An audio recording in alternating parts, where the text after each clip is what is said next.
hermanos. Vamos a tener una pequeña oración para continuar.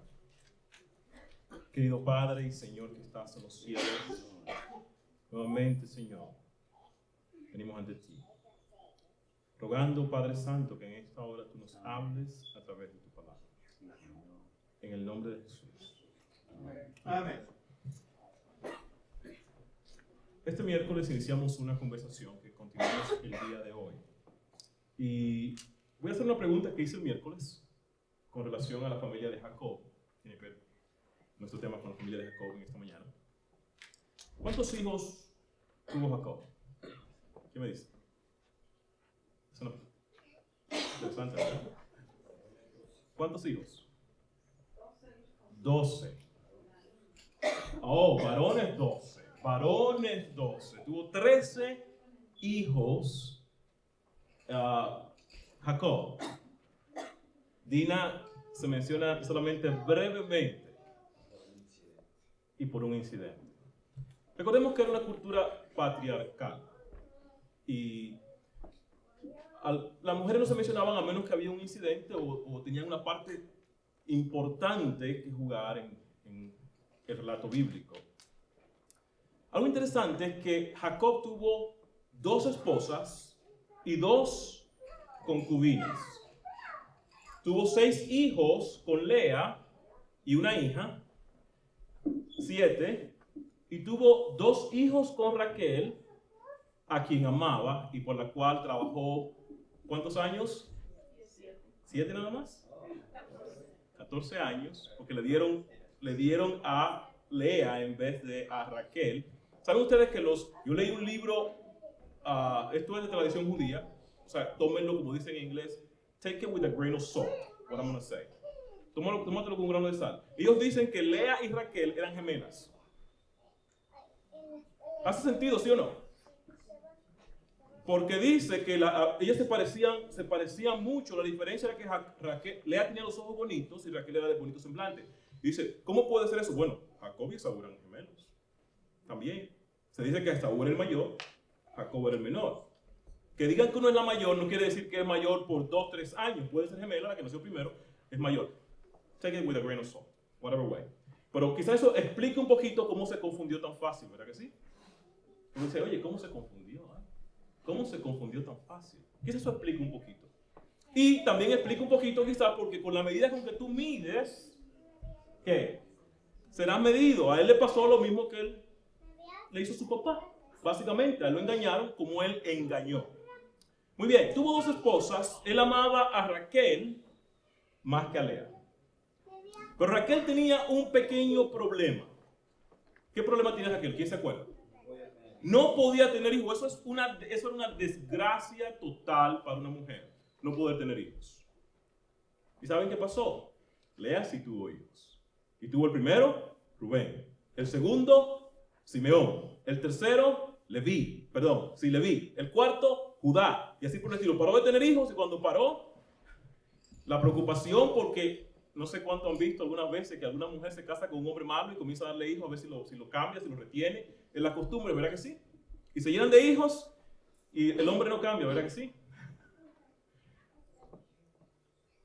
Le dio a su concubina. Después volvió a tener más hijos. Pero lo interesante es que nuestra historia el día de hoy se va a concentrar en 2 de ellos al principio, brevemente, y luego no se va a concentrar. Vamos a mencionar 2 y luego nos vamos a concentrar en uno de ellos, de los primeros 4. Cuando nacieron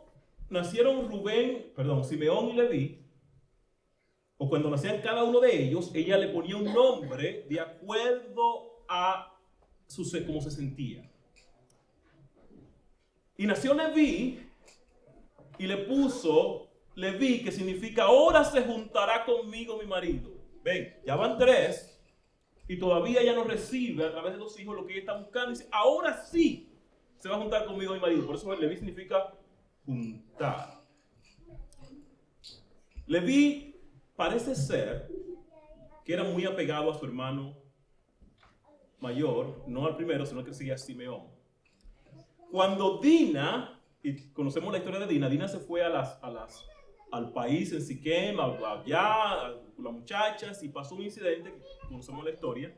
Cuando esto sucedió, estos dos jóvenes, que eran hermanos de Dina de padre y madre, no todos eran hermanos de padre y madre, había una mezcla tremenda.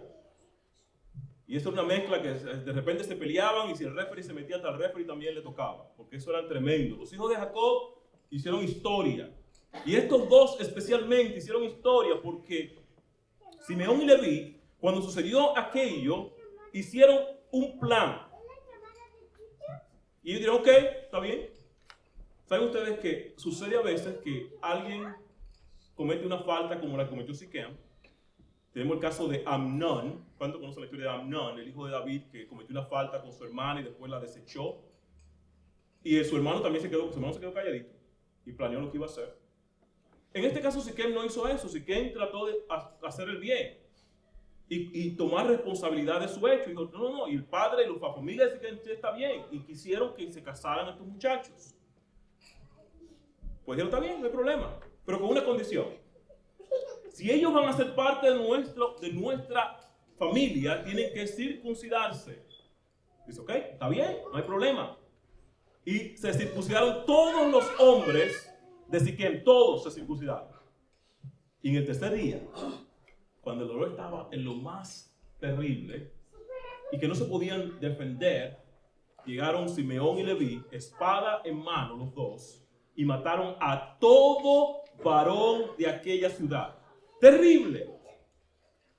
La respuesta de Jacob fue, me habéis turbado. Me habéis turbado. Y estaba temeroso porque ahora la gente de esa comarca, de esa nación, posiblemente iba a querer vengarse de lo que estos jóvenes habían hecho. Y Jacob no tenía un gran ejército para defenderse. La respuesta de ellos, ¿había él de tratar a nuestra hermana como una ramera? Esa fue la respuesta, no una respuesta de alguien que estaba arrepentido por su maldad. Vamos a dejar a Simeón a un lado. Vamos a concentrarnos en Leví. ¿Era Leví un asesino, sí o no? ¿Sí o no? Era un asesino. ¿Mató a sangre fría, sí o no? Definitivamente. Una pregunta. El enemigo tiene he has an expertise. Él es experto en una área. El área en la que él es experto es lo siguiente. Él dice, oye, vamos a hacer esto. Nadie se da cuenta. No te preocupes, yo lo voy a hacer. Todo bien. Lo hace, ¿sabe lo que hace después? Dice, mira lo que hizo fulano. ¿Y tú estás en la iglesia ahora? ¿Qué tú estás en la iglesia? ¿No te acuerdas? ¿No te acuerdas lo que hiciste? ¿No te acuerdas que tú eres esto y esto? Hay mucha gente que no viene a la iglesia porque dice, yo soy esto y soy aquello. Y piensa que aquí la iglesia está llena de gente santitos que nunca han hecho nada. No es así. ¿A quién vino a salvar el Señor? ¿A quién? ¿A los pecadores pequeños, medianos, grandes? A todos, inclusive a Leví. ¿Saben ustedes que hay un rey en la Biblia llamado Manasés? Por cierto, fue uno de los reyes que más reinó 55 años. Manasés pasó a sus hijos por el fuego. La tradición no lo dice la Biblia, pero dice que él aserró a Isaías por la mitad. El profeta Isaías lo cortó por la mitad, lo metió en un tronco y lo cortó por la mitad, dice la tradición. No lo dice la Biblia aquí, por eso muchas cosas no llegan por tradición e historia. Si es así o no, no sé. Pero era un rey malo. Y en su maldad Dios permitió que fuera llevado cautivo. Y en el cautiverio se acordó del Dios de sus padres y oró. Y maravíllense, Dios lo liberó y lo sentó en el trono otra vez. Manasés comenzó a reinar cuando tenía 12 años. No estaba supuesto a nacer porque su papá era Ezequías, que se iba a morir, y en su dolor pidió, y Dios le dio 15 años. En esos 15 años nació ese terrible hombre Manasés, que yo creo que Dios no estaba en los planes de Dios, porque le dijo, va a morir, y nació en esos 15 años extras que Dios le dio a Ezequías. Pero miren qué cosa tan misericordiosa, tan malo que fue, Pero dice, no se ha cortado la mano de Jehová para salvar, ni se ha agravado su oído para oír. Dice, clama a mí y yo te responderé. Leví era un asesino. Y cuando Jacob lo bendice, al final de sus días, él dice, armas de iniquidad. Él desheredó a Rubén por una falta que cometió. Le quitó, no le dio la bendición que le tocaba a Rubén como el mayor. Por consiguiente, esa bendición le tocaba a Simeón. Pero Simeón tampoco se la dio porque no se la merecía por esta gravedad que cometió. Y Leví estaba con él. Dijo, yo lo voy a apartar. El nombre Leví significa juntar. Ahora es un antónimo, lo contrario. Yo lo voy a apartar. Lo cual no fue malo, porque uno de los problemas de ellos era juntos. Dice que hay como hierro con hierro, ¿qué hace? Hierro con hierro se aguza, se afila, como cualquier palabra que queramos utilizar. Los voy a apartar. Esa fue la bendición que le dio Jacob a Leví y a Simeón. Y últimamente la bendición de la primogenitura quedó ¿con quién? Y la bendición la dividió en dos, ¿verdad que sí? Muy bien. La bendición quedó con José, pero la bendición espiritual quedó con Judá. No se apartará el cetro de Judá hasta que venga Shiloh, o Shiloh, como quieran decir. Él, ¿saben quién es Shiloh, verdad que sí? Jesucristo, muy bien. Muy bien. Leví. Algo interesante, y el título de este tema hoy es, lo que tienen el boletín, es los 144,000. O sea, ¿qué tiene que ver Leví con los 144,000? Recordemos que para yo poder entender el Nuevo Testamento, tengo que estudiar el Antiguo Testamento. Hablamos de esta mañana, ¿verdad que sí? Mayoría de las cosas que el Señor me enseña en el Nuevo Testamento, yo las puedo entender únicamente al estudiar el Antiguo Testamento. Y Leví me enseña mucho, o es clave para entender a los 144,000. ¿Cómo es esto? Mencionábamos el miércoles levitas famosos. ¿Quién me mencionó un levita famoso? Uno famoso, uno. Un levita famoso. ¿Alguien? Hay muchos. ¿No se acuerdan de ninguno? Moisés. Moisés era levita, ¿sabían? ¿Algún otro levita famoso? Ya le di una Aarón. Muy bien. ¿Algún otro levita famoso? Hay muchos levitas famosos. Está Moisés. Está Aarón. Está Juan el Bautista. ¿Cuántos saben que Juan el Bautista era levita? Era hijo de un sacerdote. Elí, Zacarías, Jeremías, Ezequiel, todos eran levitas. Esdras, todos eran levitas. Jeremías, todos ellos eran levitas. Algunos no solamente levitas, sino que también eran sacerdotes. No todos los levitas eran sacerdotes, pero todo sacerdote era levita. Repito, no todos los levitas estaban en el sacerdocio, pero todos los sacerdotes eran levitas. Todos. No había sacerdote de otra tribu. El único sacerdote que no es de la tribu de Leví, ¿quién es? Jesucristo. El único sacerdote que no es de la tribu de Leví, como dice Hebreo, es Jesucristo. Muy interesante. Yo le voy a mencionar otro levita famoso. Quizás lo van a escuchar, lo que ya estaba en miércoles lo escucharon aquí. Y lo van a escuchar quizás por primera vez algunos. ¿A cuánto les gusta la historia de Elías? ¿Verdad que sí? Por deducción, no porque la Biblia lo dice, pero por deducción y estudio, personalmente yo deduzco que Elías era un levita. Y no solamente un levita, sino un sacerdote. Dice, ¿cómo tú llegas a esa conclusión? Primero, muéstrenme una persona ofreciendo sacrificio que no es un levita en la Biblia. Después que Dios instituyó el sacrificio. No hay uno. Pregúntenle a Saúl, que le costó el reinado, ¿verdad que sí? Solamente los sacerdotes podían ofrecer sacrificios delante de Dios después que el sistema de sacrificios fue instituido y los levitas puestos al frente.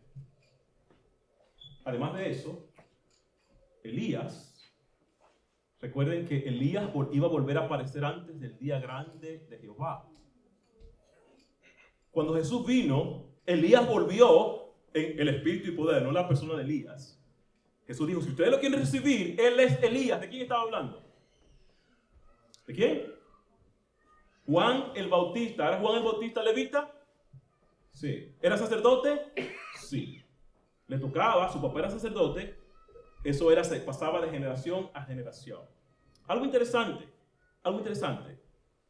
Ahora bien, ¿cuál era el problema en el tiempo de Elías? Idolatría. Una pregunta.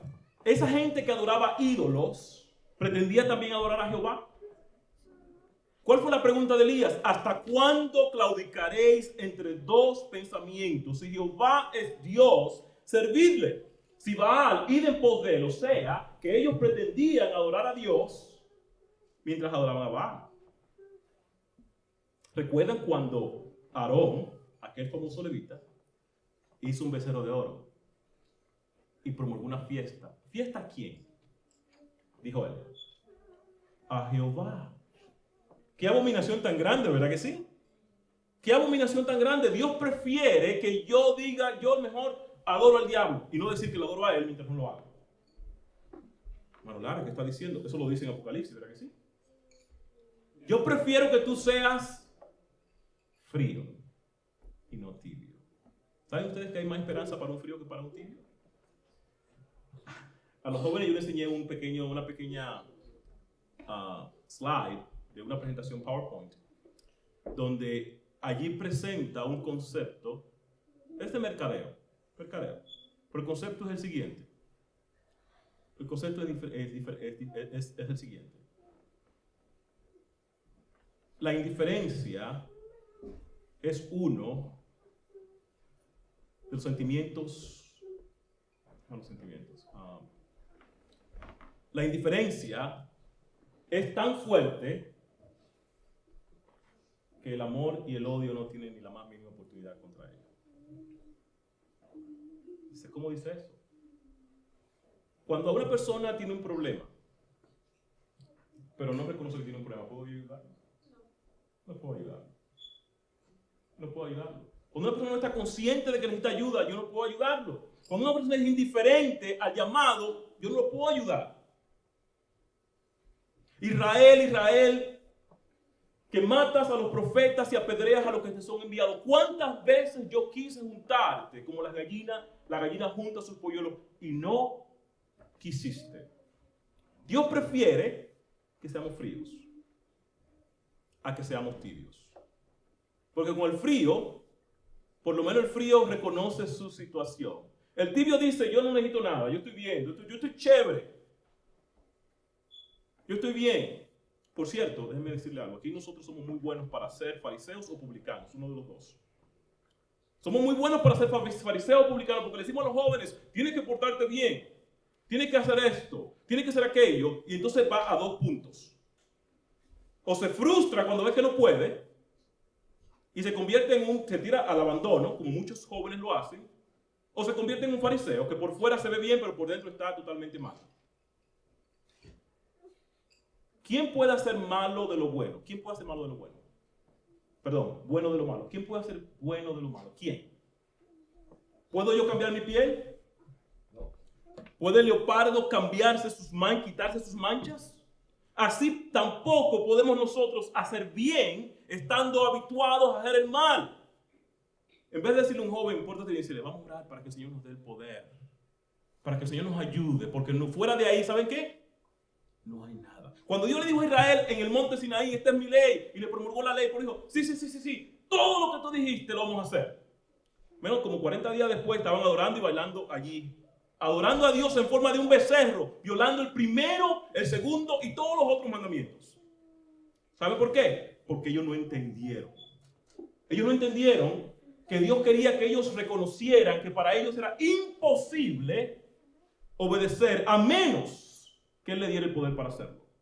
Y en vez de decir, sí, está bien, suficiencia propia. En vez de decir, no, todo está bien, no, Señor, sé propicio a mí pecador. Necesito tu ayuda. Tu ley es perfecta, yo soy imperfecto. Leví vivió en un momento muy difícil. Ya hablando de su descendencia. Hubo apostasía nacional. Esto es después que Dios dio la ley. Se hizo un becerro de oro.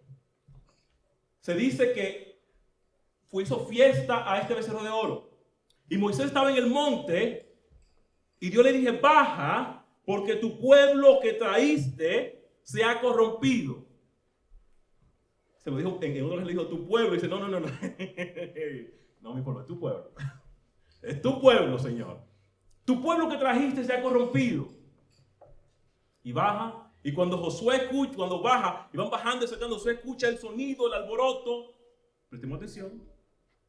En la adoración. El alboroto dice, oye, yo escucho como un sonido de guerra allá abajo. Dice, no es guerra, es fiesta. Estoy parafraseando. Y cuando llegan allá, conocemos la historia, pero hubo solamente un grupo que no se unió a aquel desastre. ¿Quiénes fueron? ¿Quiénes? Los levitas. Los levitas. Un grupo que no se unió a ese desastre. Y todos ellos se pusieron de parte de Moisés. ¿Quién está por Jehová? Por cierto, no fueron los únicos que estuvieron después de parte de Moisés. Hubo un grupo que participó de la algarabía y Moisés hizo un llamado y se arrepintieron y ellos recibieron el perdón. ¿Pero saben quiénes ejecutaron juicio? Los levitas. Y le dice, cada uno toma su espada y vaya. Allí murieron 3,000 personas en esa ocasión. Dice que ellos no pensaron en hermano, no pensaron en mamá, no pensaron en nadie. Ellos hicieron su trabajo que tenían que hacer. Su celo por Jehová. Y por esto, Jehová escogió a la tribu de Leví como sus primicias y los dedicó al sacerdocio. Se parecen a Elías, ¿verdad que sí? ¿Se parecen a Elías? ¿En qué tiempo vivió Elías? Apostasía y apostasía nacional. Al punto que Elías no veía a nadie. Cuando el Señor se encuentra con Elías, el Señor le dice, ¿qué haces aquí, Elías? Yo te mandé a tal lugar, ¿tú qué haces aquí? Dice, Señor, han matado a tus profetas, han derribado a tus altares, y yo solo he quedado, y me buscan para quitarme la vida. ¿Saben cómo se veía Elías? Solo. Solo. ¿Estaba solo? No, había 7,000 que no habían doblado sus días, pero él no los veía. ¿Los veía? No los veía. Una pregunta. ¿Era fácil distinguir a Elías cuando usted lo veía? ¿Cómo se vestía? Dice, cuando Ocosías, que se cayó en la ventana, manda a preguntar a los dioses de Cron a ver si se iba a recuperar. Se encuentran los mensajeros con Elías y le preguntan, ¿y cómo estaba vestido? Así, ese es Elías. Dice que estaba peludo también. Este es Elías. Yo no estoy diciendo que nos vistamos de pelo de camello. Escúchenme, no estoy diciendo eso. Pero como nosotros nos vestimos, dice mucho. Dice mucho. ¿Ustedes no creen que a veces usted va a un mall y como que tiene que ponerse lentes doble oscuro porque los que han ido a un mall y como se viste la persona hoy en día? ¿Estamos nosotros como cristianos supuestos a ser diferentes en ese sentido? Por supuesto que sí. Tenemos que ser diferentes. No estoy hablando que nos vistamos de pelo de camello, ni que andemos con pantalones campanas. ¿Sabes lo que es un pantalón campana, verdad que sí? Estilo Saturday Night Fever o whatever, de eso del tiempo de John Travolta, que pegadito aquí, bien ancho acá abajo. No, el Señor está pidiendo que nos vistamos con cosas anticuadas. Tampoco vamos a ser unos payasos ni nada de eso. Pero modestamente. Modestamente.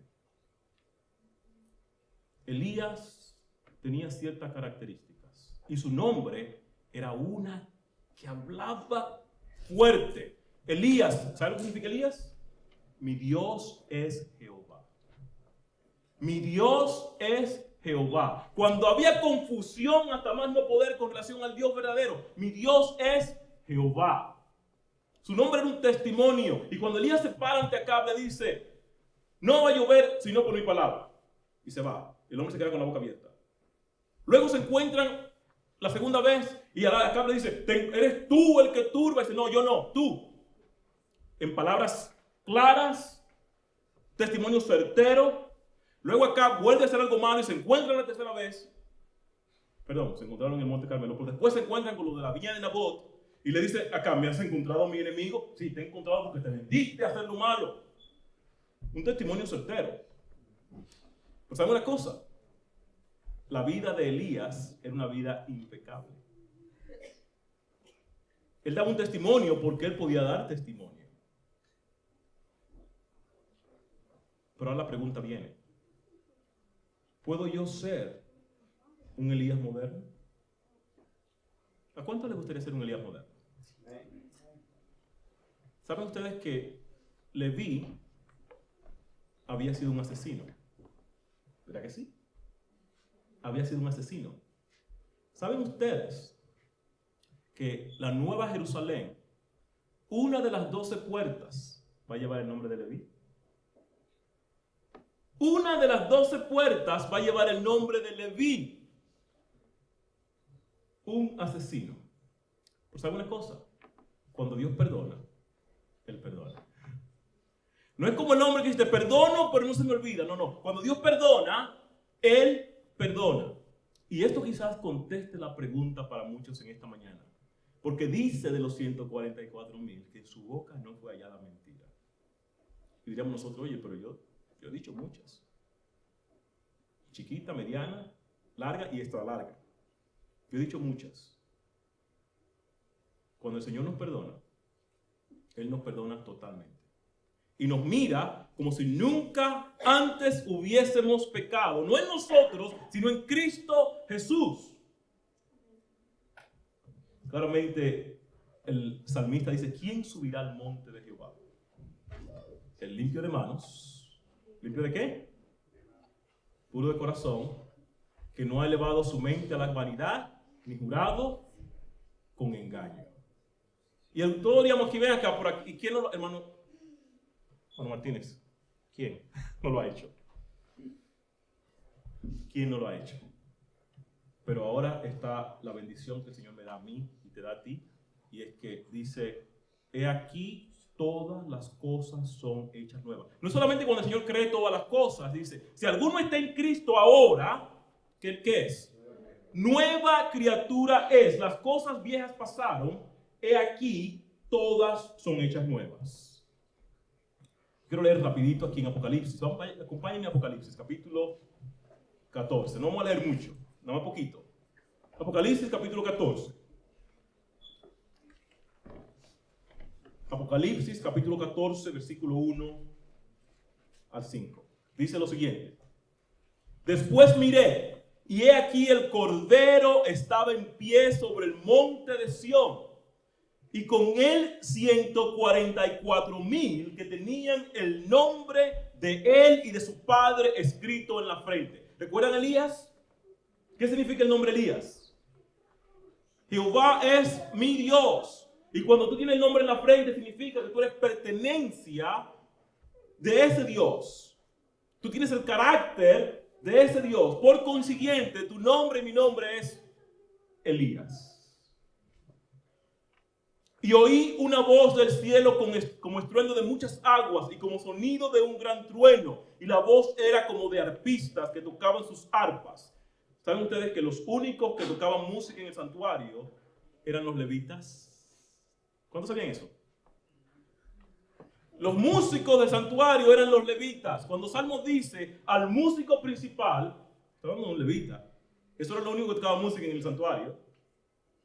Alguien una vez me dijo, no, porque David tocaba esto y aquello. David no era levita, primero que todo.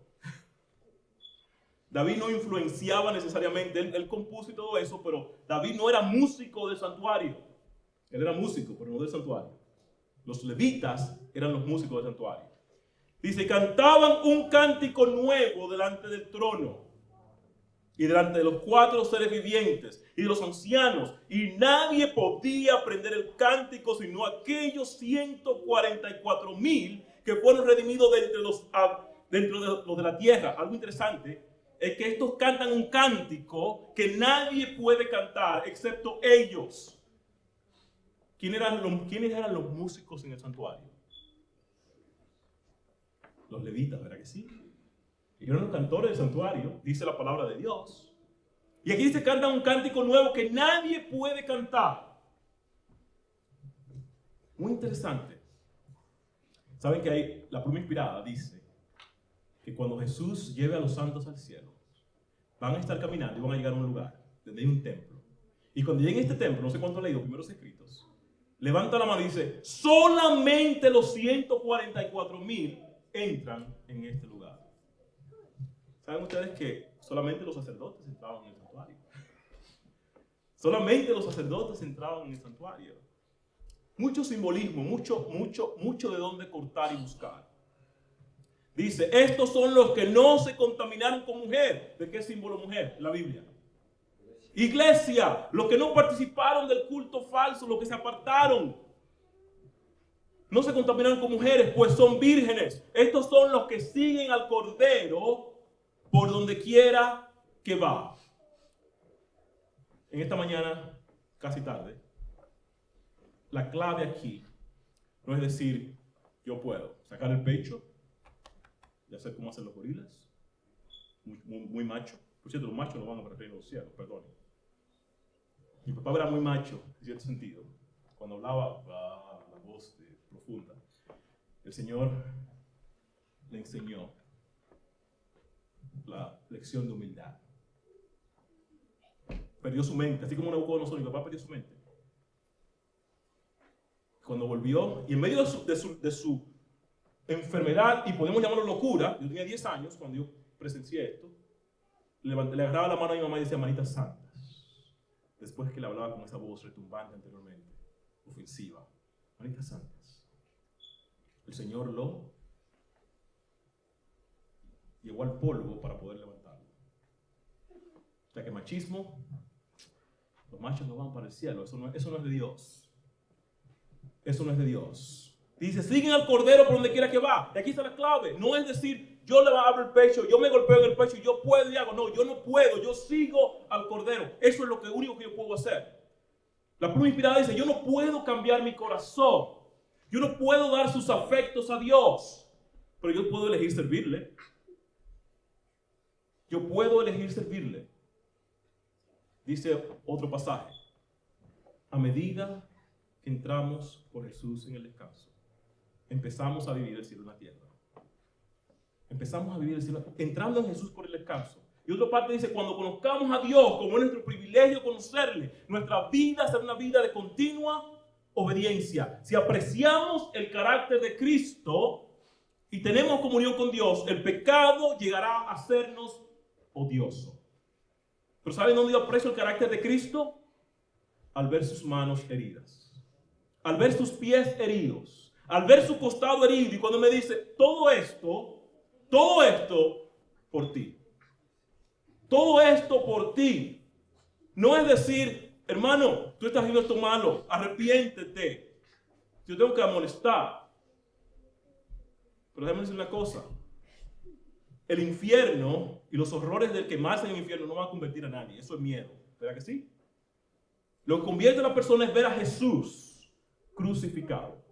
Ver a Jesús entregando su vida por mí. Dice que estas personas, no han amado su vida hasta la muerte. Ahora dice ellos, siguen al Cordero por donde quiera que va. Estos fueron redimidos de entre los hombres como primicias para Dios. Los levitas, ¿recuerdan? Primicias para Dios. Primicias para Dios y para el Cordero.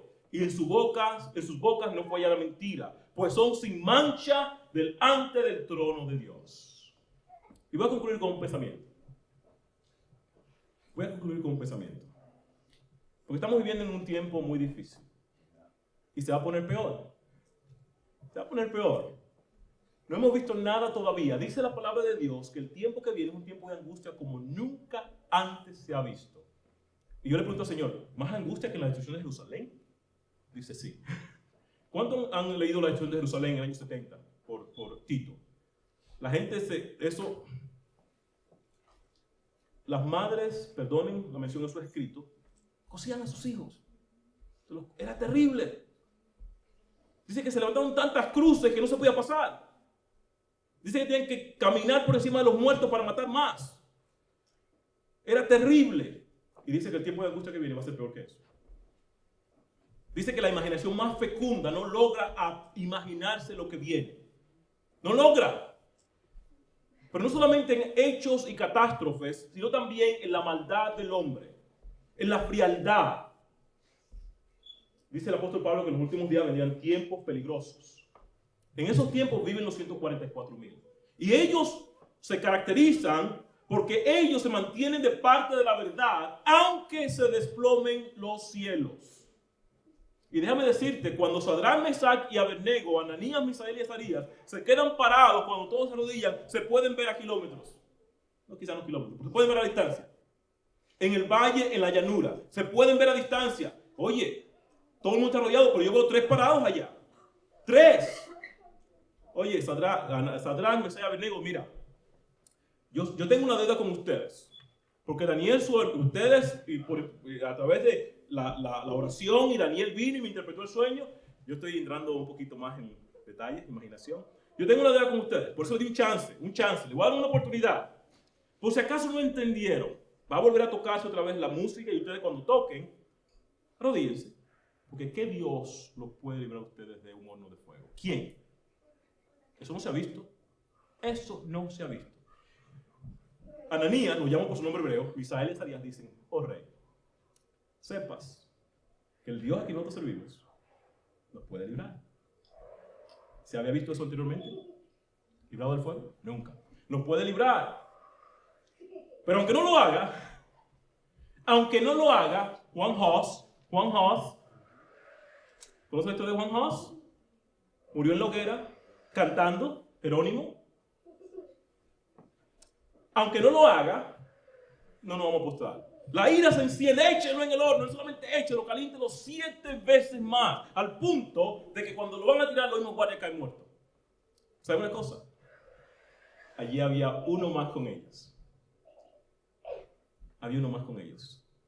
Y alguien imaginando lo vio, nosotros lo vemos desde el punto de vista de la tierra, alguien imaginando lo vio desde el punto de vista del cielo. Y ve al padre diciendo, mis hijos van a ser echados en un horno de fuego. ¿Quién es voluntario para ir? Y llega un ángel y dice, yo soy voluntario. ¿Cuánto tiempo te toma en llegar? 5 segundos, padre, 5 segundos. No, eso es mucho tiempo. Alguien más, viene otro ángel, no, padre, yo voy. ¿Cuánto tiempo? 3 segundos, padre. No, mucho tiempo. Gabriel, el ángel. Dice Gabriel, Señor, padre, yo voy. 2 segundos. Dice, no, Gabriel, mucho tiempo. ¿Dónde está Jesús? Mi hijo Jesús. ¿Dónde está? Dice, padre, yo estoy aquí abajo ya. Yo estoy aquí abajo con ellos. El Señor está preocupado por nosotros. Si escuchen lo que dice este pensamiento. El permanecer en defensa de la verdad y la justicia cuando la mayoría nos abandone.